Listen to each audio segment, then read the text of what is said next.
next congressman from the 5th District of Oklahoma, my friend and yours, Tom Gibb.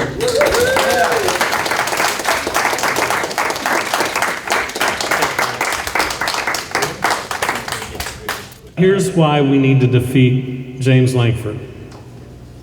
The Daily Oklahoman a few months ago had an editorial, and it said because James Lankford was the 5th ranking Republican in the House of Representatives, we should respect that.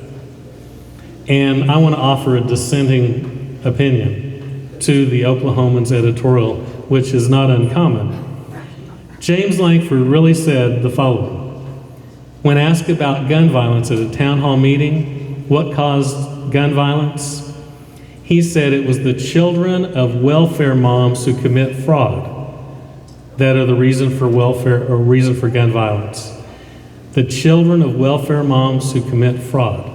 Now, is that not the looniest, most ludicrous statement that you've ever heard from even an Oklahoma politician? So he doesn't respect moms. And he doesn't respect people of modest means either, or he couldn't make that kind of silly allegation. He's dangerous to women. He co-sponsored a personhood bill which not only would outlaw abortion, but would outlaw almost all commonly known forms of birth control. And then just a day or two ago, he voted for this bill which said it is prohibiting abortion after 20 weeks, which once again is kind of loony, kind of out there, and is pretty much staple for James Lankford. And some of his ideas, including that one, are almost certainly unconstitutional too. He voted not once but twice against the Violence Against Women Act. The Violence Against Women Act obviously is to help women who are assaulted within the domestic relationship. And he voted against that twice. He has done nothing, made no statements supporting men and women who have been sexually assaulted in the military. And that's a scandal in and of itself. I think Mike Dover might have mentioned that he has an attack on seniors. His attack on seniors includes his penchant for wanting to privatize Social Security, which would certainly destroy the system. And he also wants to turn Medicare into a voucher system, or they like to say it's a premium support program, which is a fancy way to say voucher. In other words, the government is going to give you a coupon when you reach 65 years old and say, go out into the market, good luck, and find some health care insurance. Obviously, all of the guaranteed benefits under Medicare would go away overnight. If you're a college student, he didn't leave his lack of sense at the door for you. He has voted several times to cut Pell Grants, which allow students that come from families of lower modest incomes to afford the cost of going to college. And he and his colleagues on the Republican side of the aisle apparently are going to do nothing to keep the Stafford loan rates for college students from doubling July 1st. During the presidential campaign, President Obama made that an issue, and the Republicans backed down at the last minute, and that didn't happen, but it looks like they're probably going to let it happen this year. So he's not on your side if you're a college student. Immigrants. Now this is the thing that puzzles the heck out of me. Mr. Lankford will go to the south side of Oklahoma City and hobnob with Hispanic leadership in their chambers of commerce and go to the receptions, and they'll even let him speak at their big dinner and talk before their big parade and all that. The same James Lankford that opposed the DREAM Act.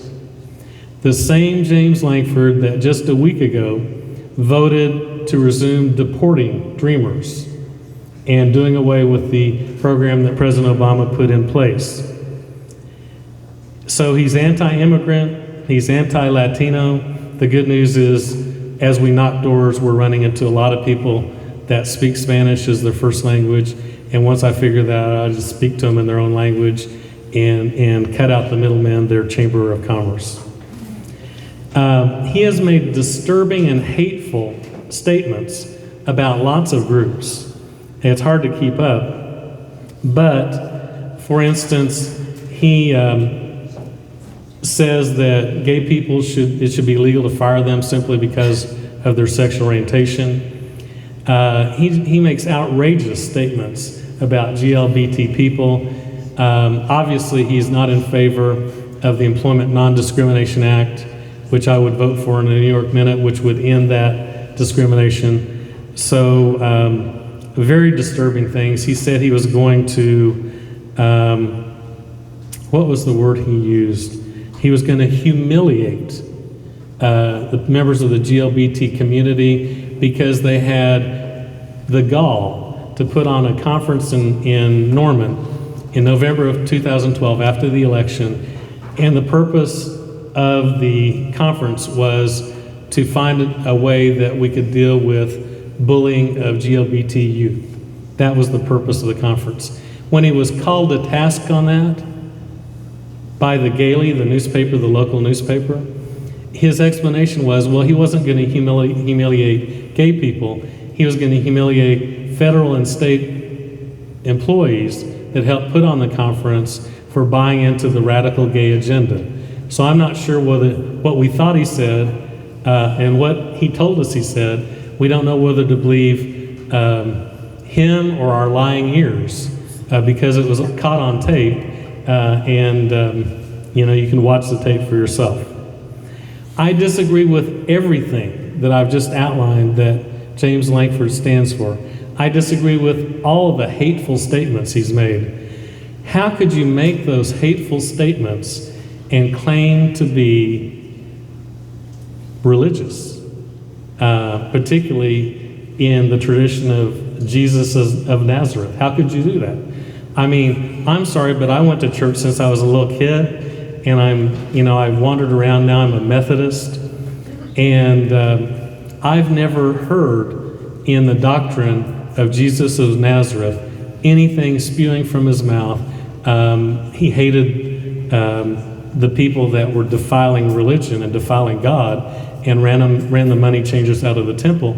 That's about the only thing that I can remember that's even close to that. But Lankford's going after good people, solid people, good citizens, people that pay their taxes, responsible people, good, solid Americans. Those are who he's going after, although he's not very helpful to those on the down and out either.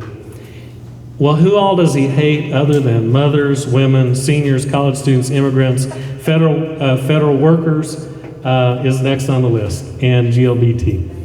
Federal workers. Now this is the most curious of all. He voted in August of 2011 for the sequestration regime. James Lankford voted for that after they pitched a fit and wouldn't raise the debt ceiling. Finally, they reached an accommodation and all sides agreed to it. He voted for it.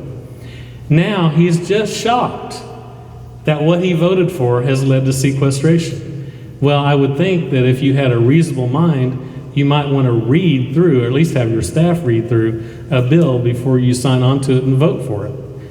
But the 24,000 people who are federal workers in Oklahoma who are having to take leave, unpaid leave, for a certain number of days in the near future, that's because of the vote of James Lankford.